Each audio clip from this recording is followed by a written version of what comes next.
Alors, certains savent déjà le sujet. Nous allons parler cet après-midi de la puissance du sang de Jésus. Amen. Amen. Et peut-être que Amen. nous avons besoin de comprendre certaines choses à ce niveau. Et notamment, quelquefois, nous sommes surpris qu'on dit Seigneur, couvre-moi de ton sang.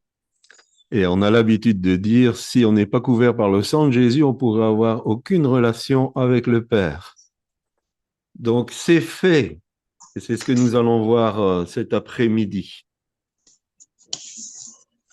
Est-ce que quelqu'un voudrait lire Lévitique chapitre 14, le verset 7?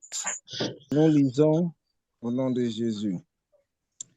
Il en fera 7 fois l'aspersion sur celui qui doit être purifié de la lèpre. Puis il le déclarera pur et il lâchera dans les champs l'oiseau vivant. Merci Charles. Quelqu'un d'autre peut prendre Hébreux chapitre 9, versets 11 et 12. Mais Christ est venu comme souverain sacrificateur des biens à venir, a traversé le tabernacle plus grand et plus parfait, qui n'est pas construit de main d'homme, c'est-à-dire qui n'est pas de cette création. Et il est entré une fois pour toutes dans le lieu très saint, non avec le sang des boucs et des veaux, mais avec son propre sang, ayant obtenu une rédemption éternelle. Merci William. Alors Marie, puisque tu t'étais proposé Ésaïe chapitre 53, versets 4 et 5.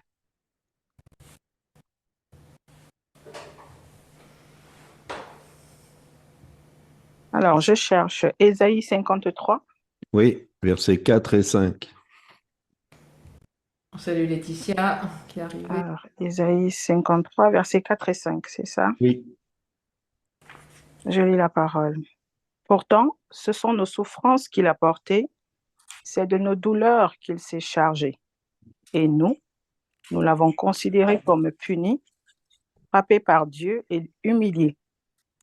Mais lui, il était blessé à cause de nos transgressions, brisé à cause de nos fautes. La punition qui nous donne la paix est tombée sur lui, et c'est par ses blessures que nous sommes guéris. Amen. Merci. Amen. J'aime beaucoup cette image du Lévitique. Il faut savoir que tout ce qui est inscrit dans la Torah était une nombre des choses à venir, mais il y avait aussi un sens prophétique. Et on sait que la lèpre, c'est une préfigure du péché. Et le lépreux était purifié par cette aspersion 7 fois du sang. Et ce qui est beau, c'est que après, il y avait l'animal qui servait de sacrifice, et puis il y avait l'animal qui était libéré, qui était lâché, qui pouvait sortir de la captivité. Et c'est exactement ce qui s'est produit, c'est que Christ s'est sacrifié pour que nous puissions être libérés. Et j'aime beaucoup cette image. Et quelquefois, on se dit, mais finalement, si je tombe encore dans le péché, si je fais encore des fautes, est-ce que Dieu me prend? On a entendu de ces choses. Voilà. Vous êtes bien le matin, puis vous faites une bêtise, et justement, Jésus vient juste après. Vous n'avez pas le temps de vous repentir. Est-ce que vous restez sur le sol ou bien est-ce que le Seigneur vous prend avec lui? C'est tellement minimiser l'action de Christ sur la croix. C'est tellement minimiser la puissance du sacrifice de Christ. Et c'est de cela que j'aimerais parler afin que vous puissiez comprendre que si vous êtes né de nouveau, ce sacrifice est tellement suffisant pour plein de choses. Et dans la prière avant ce culte, Michael priait pour qu'on puisse entrer dans notre héritage, que nous puissions comprendre quel est notre héritage. Qu'est-ce que Christ a accompli pour nous? C'est ça la compréhension de la puissance du sang de Jésus. On n'imagine pas quelle puissance il y a derrière le sang de Jésus. Et Pasteur Corinne pourra en témoigner, elle a fait une expérience rien qu'avec une goutte du sang qui a été quelque chose d'extraordinaire dans sa vie. Rien qu'une goutte du sang. Et ces 7 aspersions ont eu lieu. Christ a fait 7 aspersions du sang. Quelle était la première? Quelle était la première aspersion du sang?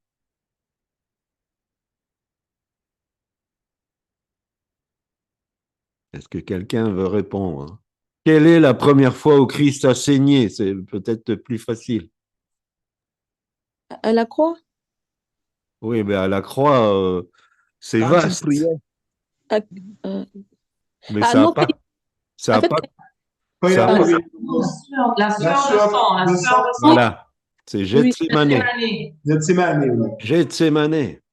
oui, à Gethsemane, là, quand il priait, Luc 22, verset 44, étant en agonie, il priait plus instamment et sa sueur devint comme des grumeaux de sang qui tombaient à terre. Cette première aspersion est absolument nécessaire parce qu'elle nous rend capables de plier notre volonté à celle du Père. Christ nous rend capables, par ce temps de prière qu'il a eu, de plier notre volonté à la volonté du Père, parce que la chair ne peut pas plaire au Père. Et là, Christ a accepté que sa chair soit complètement annihilée. Cette volonté qu'on appelle la chair, c'est comme un instinct de survie. Et c'est indispensable. Pourquoi? Parce que le grain ne peut pas pousser, ne peut pas porter du fruit s'il ne tombe en terre et s'il ne meurt. Si nous ne mourrons pas, nous ne pouvons pas naître de nouveau. Nous ne pouvons pas porter du fruit. Il faut que ça commence par cette mort. Et Jésus a rendu cela possible. Romains chapitre 6, verset 5. En effet, si nous sommes devenus une même plante avec lui par la conformité à sa mort, nous le serons aussi par la conformité à sa résurrection. Pas de mort, pas de nouvelle naissance, pas de conformité avec la mort de Christ, pas de résurrection. Pas de résurrection, pas de possibilité de porter du fruit. Et c'est pas possible humainement, mais Christ a rendu cela possible parce qu'il a amené sa volonté sous la volonté du Père. Alors bien sûr, il a demandé si cette coupe peut s'éloigner de moi, qu'elle s'éloigne de moi. Mais il a dit, Seigneur, ta volonté, ta volonté. Et beaucoup d'enfants de Dieu ont des problèmes parce qu'ils ne veulent pas mourir. J'aime quelqu'un qui a dit tout le monde va aller au paradis, mais personne ne veut mourir. Et c'est la vérité. Souvent, on dit vivement qu'on est avec le Seigneur, mais quand l'heure de la mort approche, ça crée beaucoup de stress et d'angoisse. Mais déjà, nous avons besoin de mourir à nous-mêmes pour pouvoir être au bénéfice pleinement de l'œuvre de Christ. Et souvent, nous avons des difficultés parce que nous ne voulons pas mourir à nous-mêmes. Parce qu'on se révolte. Ça, c'était la première aspersion. La deuxième aspersion, Olivier. Le fouet. Oui, deuxième aspersion.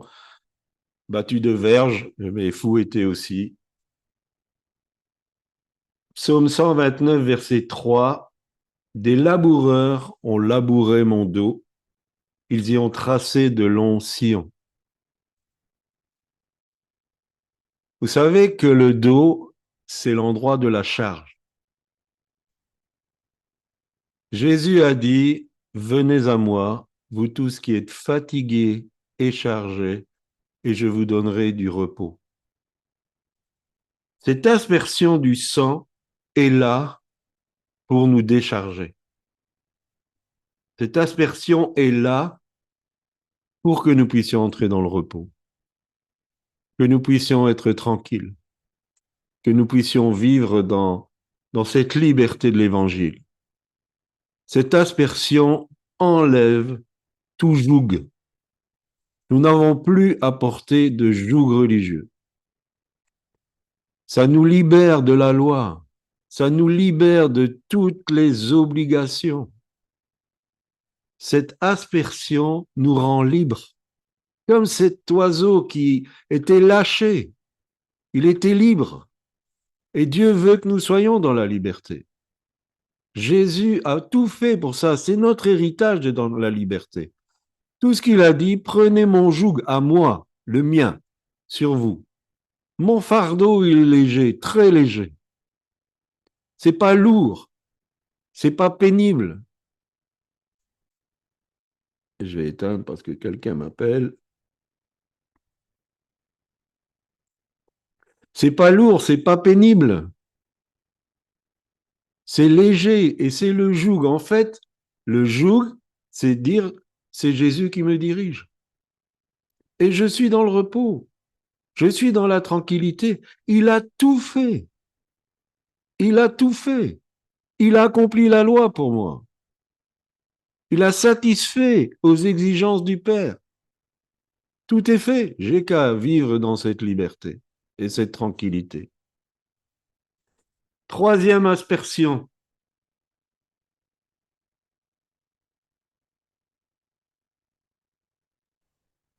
La couronne d'épines. Ah, avant. Il y a eu avant. Avant. Peut-être qu'on oublie celle-là. On lui a arraché la barbe.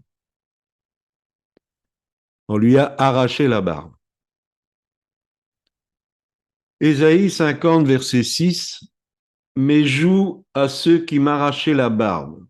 Je n'ai pas dérobé mon visage aux ignominies et aux crachats. Et je vais vous lire une autre lecture pour comprendre quelle est cette aspersion. 2 Samuel, chapitre 10, versets 4 et 5. Alors Hanun saisit les serviteurs de David, il leur fit raser la moitié de la barbe et fit couper leur habit par le milieu jusqu'en haut des cuisses. Puis il les congédia. David, qui fut informé, envoya des gens à leur rencontre, car ces hommes étaient dans une grande confusion. Et le roi leur fit dire, restez à Jéricho jusqu'à ce que votre barbe ait repoussé et revenez ensuite. Ce qui s'est passé, c'est que le roi précédent était ami avec David. Et David a envoyé des chargés, des serviteurs pour aller féliciter le fils qui avait repris le trône, parce que le père était décédé. Mais ses conseillers lui ont dit, ils n'ont pas des bonnes intentions, ils viennent pour espionner le pays et pour voir les places fortes. Et donc, sur ce conseil, ce roi leur a rasé la moitié de la barbe et coupé une partie de leurs vêtements. Et à ce moment-là, tous les hommes portaient la barbe parce que c'était le signe de leur dignité. Et en coupant la moitié de la barbe, ils leur enlevaient leur dignité. Et voilà pourquoi ils étaient dans la confusion. Et voilà pourquoi David leur a dit, allez à Jéricho, dans cette ville, cachez-vous, afin que votre indignité, entre guillemets, ne soit pas vue. Ces hommes étaient honteux, ils étaient confus, parce qu'on leur avait enlevé leur dignité. Quand on arrachait la barbe de Jésus, qu'on l'a humilié, qu'on l'a insulté, un serviteur du sacrificateur, je ne viens plus, enfin du sacrificateur en chef, je ne sais plus, ça porte un nom. Il l'a frappé. Il lui a mis un soufflet, s'est dit, mais en fait, la façon dont il l'a frappé, il a arraché les poils de sa barbe.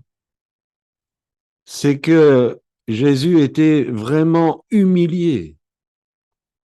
Cette humiliation qu'on vous a fait subir, Jésus l'a portée. Cette aspersion enlève votre humiliation. Je ne sais pas qui vous a humilié, comment il l'a fait, qu'est-ce qu'il a dit, peut-être les gestes qu'il a fait pour vous humilier. Mais cet après-midi, je suis convaincu que si vous entrez dans ces aspersions du sang, vous allez retrouver votre dignité. Parce que pour Dieu, vous êtes digne. Pour Dieu, vous avez été remis au rang d'enfant de Dieu. Cette aspersion, elle est extraordinaire. Parce que ce que vous étiez avant de donner votre vie à Christ est complètement effacé. Toute indignité est complètement effacée. Aujourd'hui, Dieu vous appelle des saints. Vous êtes des saints.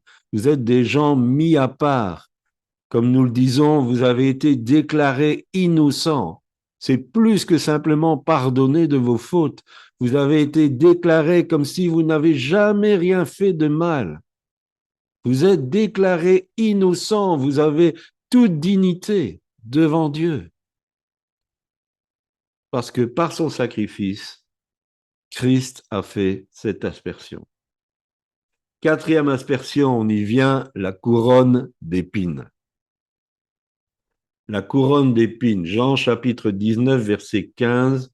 Jésus sortit donc, portant la couronne d'épines et le manteau de pourpre, et Pilate leur dit, voici l'homme. Je ne les ai jamais vus, mais on dit que les épines en Israël sont très, très longues. Et quand les soldats ont mis la couronne sur sa tête, ils n'ont pas fait comme ça. Ils ont fait comme ça, afin que ça rentre. Donc tout son crâne a été tuméfié de ce sang.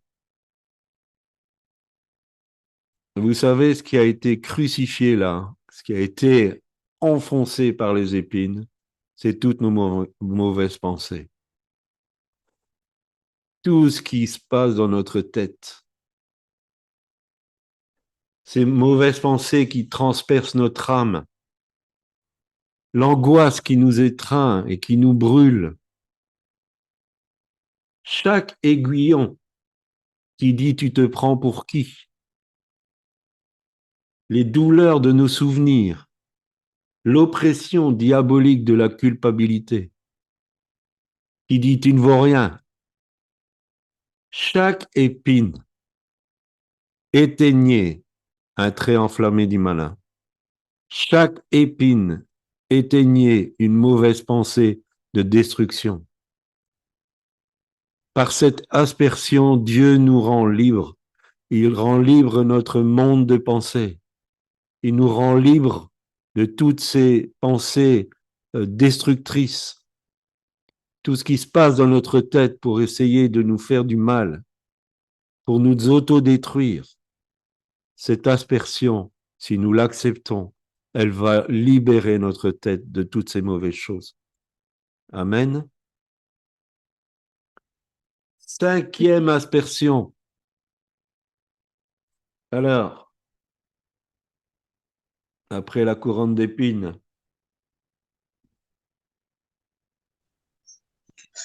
C'est pas son côté qui a été transpercé?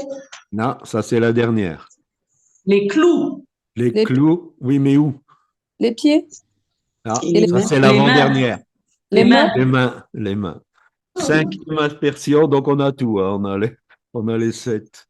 Cinquième aspersion, les mains clouées. 1 Thessaloniciens 5:11, c'est pourquoi exhortez-vous réciproquement et édifiez-vous les uns les autres. On en a parlé récemment. On est là pour s'encourager. Les mains ont été créées pour faire de belles choses. Les mains ont été créées pour bénir. Quand on impose les mains, on bénit. Les mains ont été créées pour applaudir. Les mains ont été créées pour caresser avec douceur.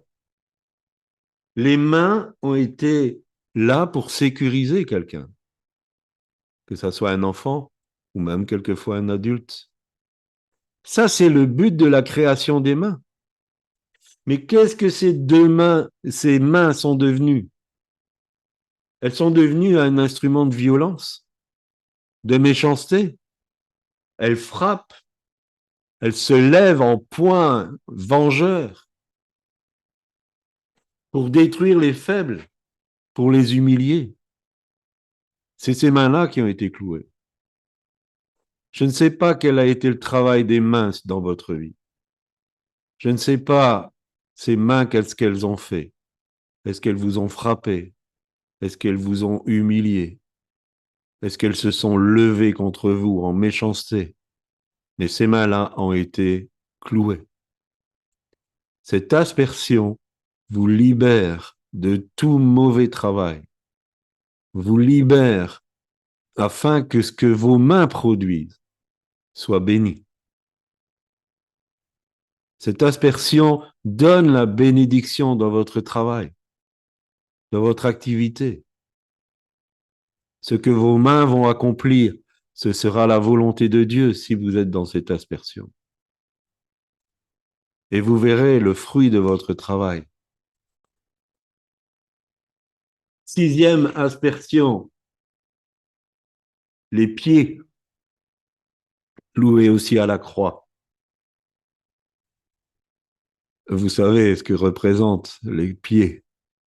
Les pieds, il y a les chaussures, c'est le zèle. Et les pieds sont là pour annoncer de bonnes nouvelles. C'est Isaïe aussi qui nous le dit. Et donc les pieds sont là pour nous conduire dans la victoire. Les pieds sont là pour que nous puissions marcher devant Dieu, marcher avec l'Éternel, marcher en nouveauté de vie, marcher selon l'Esprit. Mais les pieds nous ont peut-être piétinés, nous ont martelés, nous ont assujettis. Peut-être que nous avons été écrasés par les pieds des autres. Aujourd'hui, cette aspersion est là pour libérer du mauvais travail de ses pieds et pour que vous puissiez marcher sur toute la puissance de l'ennemi. Que vous puissiez marcher sur toute la puissance de l'ennemi, sur les scorpions, les serpents, pour que vous soyez vainqueurs. Vous êtes vainqueurs, vous pouvez marcher en triomphe à cause du sacrifice de Christ, de l'aspersion qu'il a faite, et parce qu'il a dépouillé les dominations, les autorités, et les a livrées publiquement en spectacle. Vous avez la puissance du sang. Elle est avec vous. Vous l'avez, il ne faut pas la réclamer. S'il y a quelque chose à réclamer, c'est les armes du chrétien. Le casque, le bouclier, l'épée, les chaussures, la ceinture, la cuirasse, ces choses, oui, revêtez-vous de ces choses. Mais le sang vous couvre. Vous êtes couverts par le sang. Vous pouvez remporter des victoires extraordinaires. Et le diable sait que quand vous prenez conscience de la puissance du sang, il est battu déjà. Il est battu déjà. Quel est votre combat? Quel est l'endroit où vous n'y arrivez pas? Prenez l'autorité que le sang vous donne, le sang de Christ. Il vous le donne. Je relis ce qui a été dit au départ.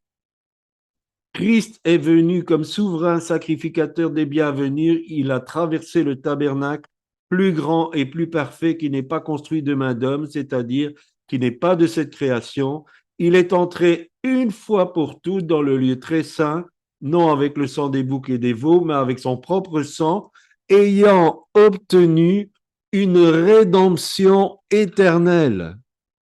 Ce sang sur vous, il est une rédemption éternelle.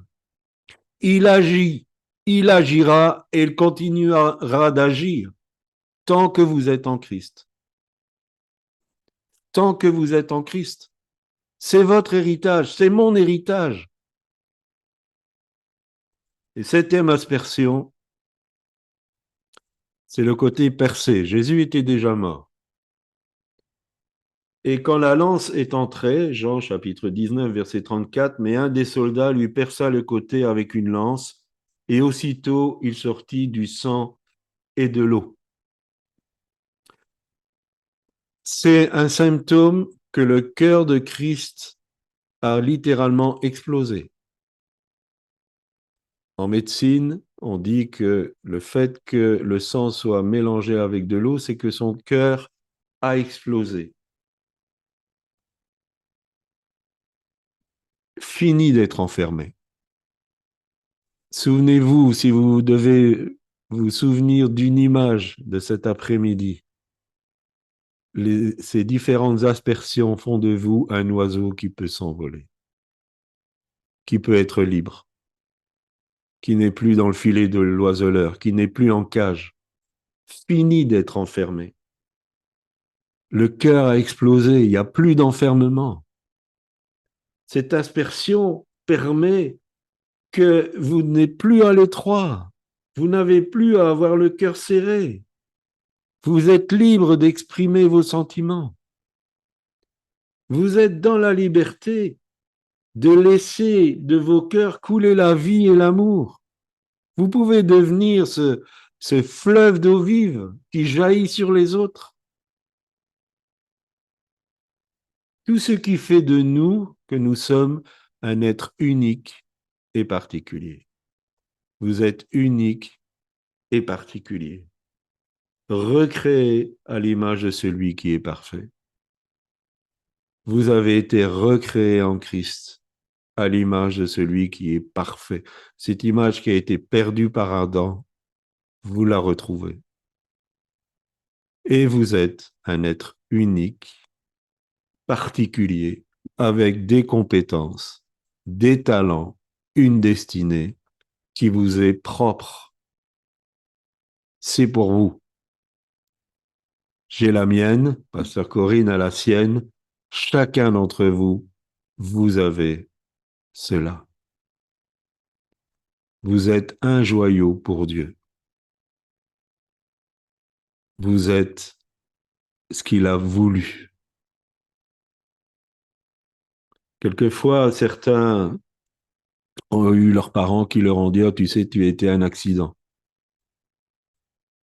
Peut-être pour eux, mais vous n'êtes pas un accident. Parce que vous êtes voulu de Dieu. Amen. Dieu vous a voulu. Non seulement il vous a voulu parce qu'il vous a donné naissance, mais il a donné ce qu'il a de plus cher pour vous. Il a donné ce qu'il a de plus cher pour vous. Quand quelqu'un dit « personne ne m'aime », je dis ça, c'est le plus gros mensonge. Parce que quelqu'un t'a aimé au point de donner ce qu'il avait de plus cher pour t'avoir. Et notre valeur, c'est celle de la vie du Fils. Et depuis que je suis converti, je l'ai toujours dit, s'il y avait eu que Claudie qui avait besoin d'être sauvée sur la terre, Jésus serait venu. S'il n'y avait que vous, mettez votre prénom, et vous relisez Jean 3,16 en disant « Car Dieu a tant aimé Charles qu'il a donné son Fils unique, afin que Charles puisse croire. » Amen. Et ne pas périr, mais avoir la vie éternelle. Amen. Mettez votre prénom. Vous êtes aimé et voulu de cette manière. Voilà. Alors, J'aimerais parler du repas du Seigneur. Jean chapitre 6, verset 53. Jésus leur dit, en vérité, je vous le dis, si vous ne mangez la chair du Fils de l'homme et si vous ne buvez son sang, vous n'avez point la vie en vous-même. Je vais plus chicoter. C'est toi qui m'as soulevé. Merci de fermer le micro. Charles. Voilà, merci. Jésus a eu des difficultés quand il a dit cette parole parce qu'une grosse partie de ses disciples n'a plus voulu le suivre. Ils ont dit c'est trop dur à entendre. Pourtant, il l'a bien dit. Et qu'est-ce qu'il a voulu dire par là? Dans le repas du Seigneur, il y a ces 7 aspersions. Le repas du Seigneur nous met en contact. Alors, je ne parle pas de transsubstantiation, c'est bien du pain, mais la symbolique représente ce sacrifice et ces 7 aspersions. Et célébrer le repas du Seigneur, c'est une proclamation prophétique. Quand on célèbre le repas du Seigneur, chaque fois que nous le pratiquons, que l'Église le pratique, elle proclame la mort du Seigneur, mais aussi son retour. Donc, elle proclame que ces 7 aspersions ont été faites pour chacun des membres du corps. Le terme annoncé dans notre texte a le sens de proclamer avec autorité, de promulguer même une loi. Chaque fois que nous faisons le repas du Seigneur, c'est un geste et une proclamation prophétique. Voilà, je suis sous ces 7 aspersions. Je proclame une loi. Ces aspersions qui sont que je suis déchargé du joug, que je retrouve ma dignité, que je m'y perds un peu, je recommence, qui fait que je suis mort en Christ, qui fait que je suis libéré du joug, que je suis au bénéfice de retrouver ma dignité, que toutes ces mauvaises pensées sont dans le sang de Christ, que mon activité va être bénie, que je peux marcher sur les scorpions, toute la puissance de l'ennemi, et que je suis au large, que je suis libre, que je ne suis plus à l'étroit. Chaque fois qu'on prend le repas du Seigneur, on proclame cette chose. C'est une proclamation prophétique. L'Église est pleinement sous le sang de Christ. Et la première Église avait cette force extraordinaire. Bien sûr parce qu'elle était remplie du Saint-Esprit, mais aussi parce qu'elle était sous le couvert de cette proclamation prophétique. Chaque jour, dans les maisons, ils faisaient cette proclamation prophétique. Et l'Église était pleinement sanctifiée par le sang de l'Alliance. Elle était scellée, mise à l'abri parce que Christ a tout accompli. Nous avons besoin de retrouver le sens du repas du Seigneur. Nous avons besoin de revenir au fait que quand nous faisons cela, nous proclamons quelque chose. Nous disons ouvertement, je crois à ce que Christ a fait pour moi. Je le démontre, je fais une proclamation. Cette proclamation a un sens spirituel profond. Je peux vous dire que dans les lieux célestes, ça déménage. Si vous faites cette proclamation en comprenant le sens de ces 7 aspersions, dans le ciel, ça va déménager. Il y a des liens qui vont tomber. Il y a des impossibilités qui vont devenir possibles. Il y a des choses qui vont se régler. Il y a des blocages qui vont être débloqués. Parce que vous invoquez la puissance de ce que Christ a accompli. Vous revendiquez ce que Christ a accompli pour vous en faisant cette proclamation. Vous avez la vie. La vie se manifeste. Le prince de ce monde a combattu cette proclamation. Sa première arme, c'est toujours la perversion. Derrière Ananias et Saphira, dans Acte 5, ce qu'ils voulaient, c'était pervertir le don aux démunis. Et pourquoi ils voulaient pervertir cela? Parce que le don aux démunis faisait qu'il y avait une égalité, on en a parlé aussi, et que au moment du repas du Seigneur, c'était pas comme aujourd'hui, le repas du Seigneur, c'était un vrai repas. Et au moment du repas, parce que ceux qui étaient plus aisés participaient pour les démunis, tout le monde était sur un pied d'égalité. Tout le monde pouvait accéder à ce repas où on célébrait le repas du Seigneur à l'intérieur. Et il a voulu pervertir ça. Comme il n'a pas réussi, acte 6, il a essayé de détruire l'unicité de l'Église. Parce qu'il a commencé à se lever un mécontentement. Parce que certaines veuves estimaient qu'elles étaient lésées par rapport à d'autres. Et c'est là que les apôtres ont décidé de nommer des diacres. Donc on a d'abord la perversion, puis essayer de détruire l'unicité. C'est pour cela que dans le repas du Seigneur, l'unité est très importante.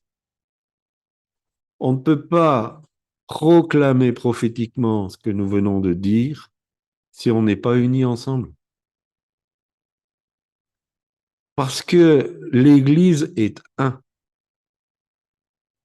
L'Église est cohérente et elle est un. Si on n'est pas unis, on ne sait pas faire cette proclamation. Et ce repas, c'est aussi le signe de notre unité. C'est un signe d'unité. Et quand Paul dit dans 1 Corinthiens chapitre 11 que si on prend le repas du Seigneur sans discerner le corps, on parle de l'Église. Si on ne discerne pas l'Église et l'unicité de l'Église, on prend un jugement contre soi-même. Et c'est l'inverse. Au lieu d'être au bénéfice de ces septuples aspersions, on prend un jugement sur nous-mêmes. Et il dit, c'est pour ça qu'il y a chez vous beaucoup de malades et qu'un grand nombre sont morts avant leur temps. Nous avons besoin de comprendre l'unicité. Et comme le diable n'a pas réussi à pervertir, il n'a pas réussi à ce que ce mouvement de colère enraye la vie de l'Église, alors il a commencé à persécuter. La persécution, c'est sa dernière arme, parce que les autres ont échoué. Et il va toujours essayer de vous pervertir en premier. Il va toujours essayer de vous corrompre. Il va toujours vous proposer des petits compromis, des petites choses qui semblent anodines pour vous faire perdre la puissance du sang de Jésus. Le repas du Seigneur est le signe de la nouvelle alliance, scellé par le sang de Christ comme la circoncision était le signe de l'ancienne alliance. C'est le signe de la nouvelle alliance. Imaginez le signe de l'ancienne alliance qui était la circoncision. C'était très important. Pour être dans l'alliance, il fallait être circoncis.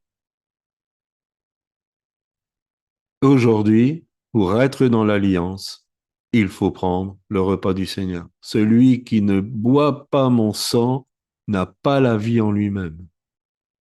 Si je ne participe pas au repas du Seigneur, je n'ai pas la vie. Je ne suis plus au bénéfice de cette septuple aspersion. Et comme je le disais, à l'origine, c'était un vrai repas pas seulement un rite liturgique. L'Église primitive célébrait le repas du Seigneur à l'intérieur d'un vrai repas et il montrait la dimension parce qu'il faisait ça dans les maisons. Ça se passait dans les maisons et c'était tout à fait possible dans les maisons.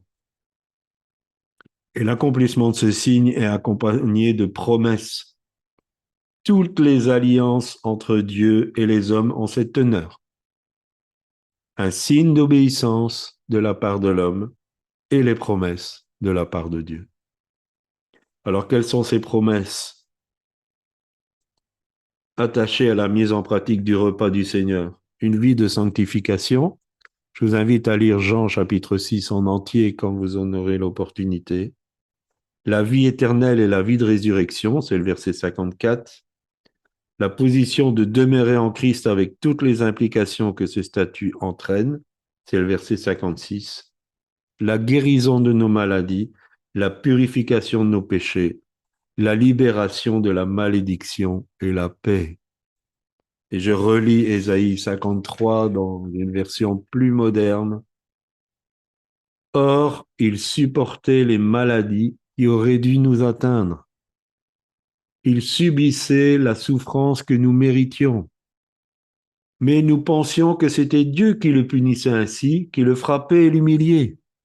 Pourtant, il n'était blessé que du fait de nos crimes, il n'était accablé que par l'effet de nos propres torts. Il a subi notre punition et nous sommes acquittés. Il a reçu les coups et nous sommes épargnés. Nous sommes au bénéfice de l'œuvre de Christ dans tout ce que nous avons dit cet après-midi. Nous pouvons simplement affirmer ici que celui qui ne pratique pas le repas du Seigneur ou qui y participe mal, comme c'est dit dans 1 Corinthiens 11, ne fait pas partie de l'Alliance. C'est pour ça, participez au repas du Seigneur. Et même si quelquefois vous vous sentez comme indigne de le prendre, ne vous privez pas de la solution. Ne vous privez pas de la solution. Ce que j'ai cité dans 1 Corinthiens chapitre 11 ne concerne pas le fait que vous estimez que vous n'êtes pas digne de le prendre. C'est pas ça. C'est pas ça que ça veut dire. Prenez-le. C'est la solution. Voilà ce que je voulais apporter cet après-midi. La puissance du sang, elle est extraordinaire. Nous avons besoin d'en prendre conscience pour être au bénéfice de toutes ces choses. Je vais rejoindre pasteur Corinne et nous allons avoir un temps. Nous allons prier ensemble et nous allons prier pour vous. Merci Seigneur pour ton sang versé pour chacun d'entre nous, Seigneur. Merci pour ton sacrifice, Seigneur, à la croix. Merci parce que tu as tout accompli pour nous, Seigneur. Pour que nous puissions vivre cette liberté en toi, Seigneur. Pour que nous puissions nous plier à ta volonté, Seigneur. Que notre joug, Seigneur, devienne le tien, Seigneur. Que nous prenions vraiment le tien et que ce joug doux et léger, Seigneur. Que tu prennes, Seigneur, à travers de ce sang, tu as pris nos humiliations, Seigneur. Toutes les fois où on nous a humiliés, rabaissés, Seigneur. Toutes les angoisses, Seigneur, aussi que nous pouvons avoir par moments, Seigneur. Cette angoisse qui serre notre cœur, Seigneur. Toutes ces mauvaises pensées qui nous assaillent aussi, Seigneur. Tu as versé ton sang, Seigneur, pour que tout cela, nous soyons enfin libérés de tout cela, Seigneur. Merci aussi, Seigneur, parce que tout ce que nous faisons maintenant peut être béni, Seigneur. Tout ce que nos mains accomplissent pour toi, Seigneur, peuvent être bénis, Seigneur. Merci aussi parce que nous retrouvons du zèle, Seigneur, en toi. Et nous pouvons marcher aussi en nouveauté de vie, Seigneur. Et que nos pieds ne courent plus au mal, Seigneur. Et Seigneur, merci parce que nous pouvons être libres en toi, complètement libres, Seigneur. Finis d'être enfermés, Seigneur, par l'ennemi. Mais nous sommes véritablement libérés, Seigneur. Tu es Jésus, tu es notre Sauveur. Tu es là, Seigneur, et nous voulons te louer, t'adorer, Seigneur. te glorifier, Jésus. Merci, Seigneur. Merci pour ton sang, Seigneur. Pour la puissance de ton sang qui libère, Seigneur. Rien ne tient devant ton sang, Seigneur. Rien ne tient, Seigneur. Merci, Jésus. Merci, Seigneur. Cet après-midi, vous avez besoin de remporter des victoires. Et elles sont à votre portée grâce au sang de Jésus. Et notre Dieu est là. Notre Seigneur est là. Il vous fait voir ses mains, il vous fait voir ses pieds, il vous fait voir son côté. Il est devant vous maintenant. Il veut vous toucher, vous bénir, vous délivrer. Il veut que vous remportiez cette victoire dont vous avez tant besoin.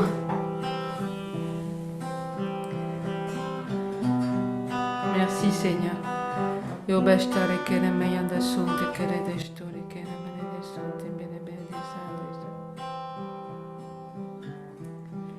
Celui qui fait voir les aveugles est présent ici devant moi, présent ici devant moi. Celui qui fait entendre les sourds fait disparaître toutes mes craintes, disparaître toutes mes craintes. Oui, je crois en toi. Oui, je crois en toi. Tu es le Dieu des miracles. Oui, je crois en toi. Oui, je crois en toi. Tu es le Dieu de miracles. Celui qui peut faire l'impossible me rejoint pour me restaurer, me rejoint pour me restaurer. Celui qui a vaincu la mort, sa vie se répand dans mes veines, sa vie se répand dans mes veines. Oui, je crois en toi, oui, je crois en toi. Tu es le Dieu des miracles. Je crois en toi.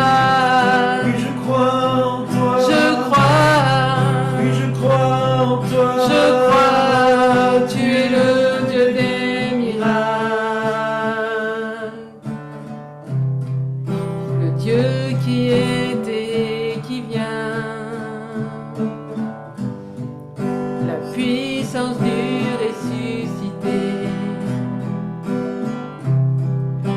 Dieu qui redonne la vie, tu es le Dieu des miracles, tu es le Dieu des miracles. Le Dieu qui était et qui vient, la puissance du ressuscité.